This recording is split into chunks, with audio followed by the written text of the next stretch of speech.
Salut à tous, aujourd'hui je viens vous parler de Too Many Bones. Je vous en parle parce que au moment où je fais la vidéo, on est début juin là 2021 et Lucky Duck Games, l'éditeur Lucky Duck Games, vient d'annoncer une campagne de financement participatif sur le SIP Game on Tabletop pour fin juin. Donc il va enfin être localisé en français, ce jeu que j'apprécie énormément, qui était que en anglais et là ça fait depuis des années. C'est un jeu qui est édité par Chip Theory Games et donc il était édité que en anglais. Donc c'est super qu'il l'édite enfin en français, c'est vraiment un jeu qui est génial. J'avais découvert ce jeu grâce à Martin de la zone jeux de société. Martin, si tu regardes cette vidéo, gros big up à toi. Et je crois qu'à l'époque il avait fait un classement des meilleurs jeux solo, si je dis pas de bêtises, et le premier c'était Too Many Bones pour lui. Donc je m'étais penché sur ce jeu, et effectivement, aujourd'hui je suis complètement d'accord avec lui. Pour moi le numéro 1 c'est Too Many Bones, voilà, et même à plusieurs d'ailleurs, il est vraiment bien. Too Many Bones il se joue de 1 à 4 joueurs, vous pouvez donc y jouer en solo, et si c'est à plusieurs joueurs, c'est coopératif. Il est conseillé à partir de 12 ans, et pour des parties qui vont durer de 60 à plus de 90 minutes. Voilà, j'ai jamais joué vraiment 1 heure, ça dure en général un peu plus longtemps, mais bon, si on compte pas la mise en place et qu'on se dépêche, bon, ça peut tenir 1 heure, mais bon, en général c'est un peu plus long. Je vais déjà vous parler du matériel, parce que le matos c'est quand même assez oufissime. Chip Theory Games, ils ont vraiment bien fait les choses. Et d'ailleurs, qui dit Chip Theory dit chip, parce que ce sont des jetons de poker, les chips. Donc ça, c'est l'une des premières choses dans le jeu, c'est que vous avez des jetons de poker, donc qui caractérisent et les gearlocks que vous allez incarner, et les points de vie qui sont sous ces gearlocks, donc chacun des gearlocks, voilà, avec les points de vie en dessous. Les méchants également qui vont venir être représentés par des jetons de poker, pareil, c'est du matos qui est vraiment cool, qui est un peu lourd et tout. Principalement, vous allez venir jouer sur la zone de champ de bataille ici, vous allez placer les jetons ici, et vous venez placer les baddies, donc les vilains, sur le champ de bataille de cette manière-là. Voilà, donc ça c'est l'une des premières caractéristiques, c'est les jetons de poker en fait, qui caractérisent le matériel de Too Many Bones. Une autre caractéristique, c'est les dés. Vous avez énormément de dés. Alors là, vous avez des dés d'attaque ici, des dés de défense ici, des dés spéciaux qui vont venir vous embêter ou au contraire vous aider. Voilà, là par exemple, j'ai un dé de poison. Si je suis empoisonné, je perds 3 points de victoire, 3 points de vie, excusez-moi, au début du tour suivant. Puis ensuite, ça passe à 2. Enfin bref, ça représente bien le poison.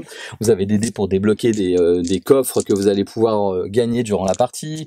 Vous avez un dé spécial pour le méchant que vous allez affronter, le boss de fin de partie, on va dire.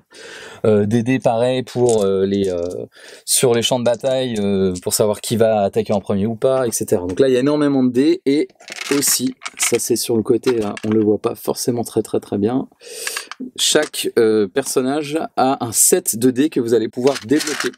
Donc le jeu est présenté comme étant un Dice Builder RPG, c'est-à-dire un RPG du coup, avec des Dice Builder dans le sens où vous allez pouvoir débloquer pas mal de dés durant la partie que vous avez rajouté sur votre fiche personnage en fait.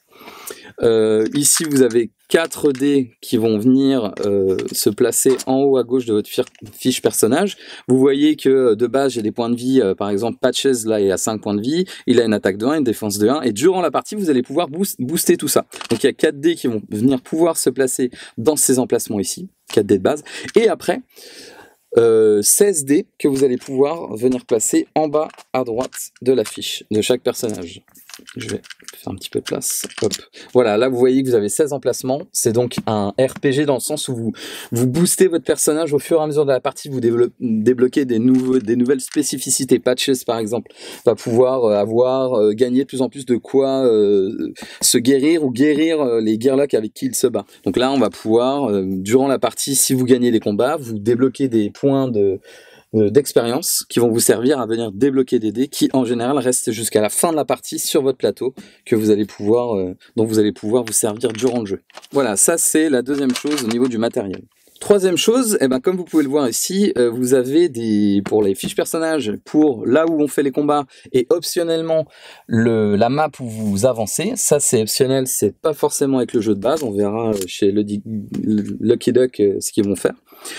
C'est les maps en néoprène. Donc vous voyez que chaque personnage vient avec cette espèce de tapis de souris, en fait, avec un côté antidérapant en dessous qui fait que ça glisse pas sur la table. Et là, les couleurs et même la texture, c'est vraiment chouette. Les couleurs sont chouettes, c'est vraiment agréable à manipuler. Et ensuite, vous pouvez placer vos dés sur chaque emplacement en fait de ce tapis en néoprène. Donc chaque personnage a ça, et une fois de plus, là où vous battez, c'est la même chose.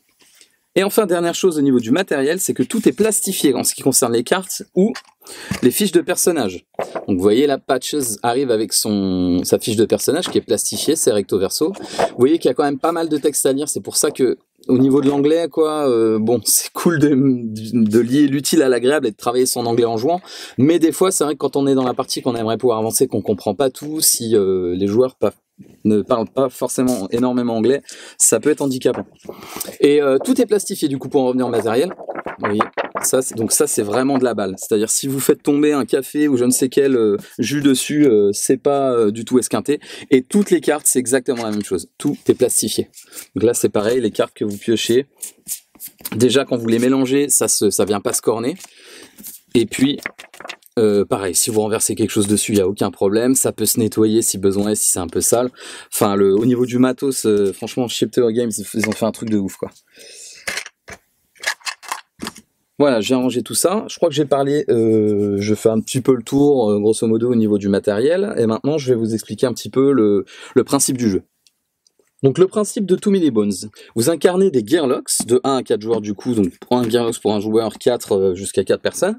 Vous en avez 4 dans la boîte de base, là je vous en ai sorti 2 parmi les 4. Il y a 7 tyrans à affronter. Donc là j'ai pris Nom, un tyran qui s'appelle Nom ici, donc c'est une espèce de boss de fin de partie. Donc vous avez des conditions spécifiques à chaque tyran, donc chaque aventure sera différente. Ici j'ai choisi de faire une partie en affrontant celui-là. Vous avez des parties, lui c'est plutôt assez court. Vous avez ici l'indication de la durée du jeu, je pense qu'on voit pas super bien, en tout cas c'est la durée la plus courte pour Nom. Pour chaque tyran vous avez un nombre de points d'expérience, enfin de points de progrès à atteindre pour pouvoir prétendre l'affronter, mais aussi un nombre de jours que vous avez pour arriver à le battre. Si au-delà de ce nombre de jours vous n'avez pas battu, vous avez perdu la partie. Pour Nom, il faut avoir 6 points de progrès et le battre avant la fin de la 8e journée. Vous voyez ici la progression. Quand vous gagnez un point de progrès, vous avancez ici. C'est caractérisé sur cette map-là. Si vous n'avez pas la map, ce sera caractérisé autrement dans le jeu. Donc j'ai le droit, quand j'ai 6 points de progrès, de l'affronter en fait. Voilà, j'ai l'autorisation de l'affronter. Si au bout de la 8e journée, vous ne l'avez pas battu, c'est perdu. Alors les points de progrès, comment on les gagne? Chaque journée, en général, la plupart du temps, se conclut sur une bataille. Et à la fin de la bataille, si vous gagnez un point de progrès. Et vous avancez ici. Si tel n'est pas le cas, vous n'avancez pas. Et donc du coup, c'est de plus en plus chaud pour le battre, puisque vous n'avez que 8 jours pour le battre. Imaginons à chaque journée, j'ai gagné un point de progrès. Donc j'ai fait un perfect, plus ou moins, on va dire. À partir de la 7e journée, j'ai le droit d'affronter Nom, de prendre sa carte et de regarder les conditions pour faire une bataille avec lui. Si j'y arrive pas, j'ai encore une journée, la 8e journée, pour l'affronter et essayer de le battre. Si j'y arrive, j'ai gagné. Si je n'y arrive pas, j'ai perdu la partie. Vous allez faire un deck de rencontres en début de partie. Donc vous avez, je crois, une trentaine de cartes rencontres. Vous avez 30 cartes rencontres générales et 12 cartes pour le solo aussi, des cartes spécifiques, des cartes qui sont spécifiques au solo. Vous allez créer un deck en début de partie qui va être égal à un nombre de cartes égal au nombre de jours qu'il vous faut pour battre le tyran -3. Donc là pour Nom ce serait 8 jours -3, donc 5 cartes dans le deck, plus une carte spécifique au tyran que vous affrontez. Chaque tyran arrive avec une ou plusieurs cartes que vous mélangez au deck. Voilà, qui vont vous donner soit un malus, soit un bonus le jour où vous allez affronter le tyran. Et vous rajoutez par-dessus ça 3 cartes spéciales qui sont des cartes de début de journée. Dans le jeu de base, il y avait 3 cartes qui étaient toujours les mêmes, donc les 3 premières journées étaient toujours les mêmes, ça c'était un petit peu répétitif. Ça a été un petit peu rectifié dans une extension où vous avez 7 cartes de journée 1, 7 cartes de journée 2 et 7 cartes de journée 3. Voilà, pour les 7 cartes, je sais pas ce que feront Lucky Duck, mais en tout cas, dans le jeu de base, vous avez 3 cartes de journée. Vous les mettez par-dessus votre deck que vous avez mélangé et ça vous donne votre deck de rencontre. Et vous avez une carte aussi pour recouvrir ce deck de rencontre qui vous permet de ne pas vous spoiler les rencontres que vous allez faire chaque jour. En général, quand vous piochez une carte de rencontre quotidienne, vous aurez 2 choix. En général, ça peut être un choix qui se résout sur une bataille ou au contraire, c'est pas forcément une bataille et là, ça inclut d'autres façons de jouer.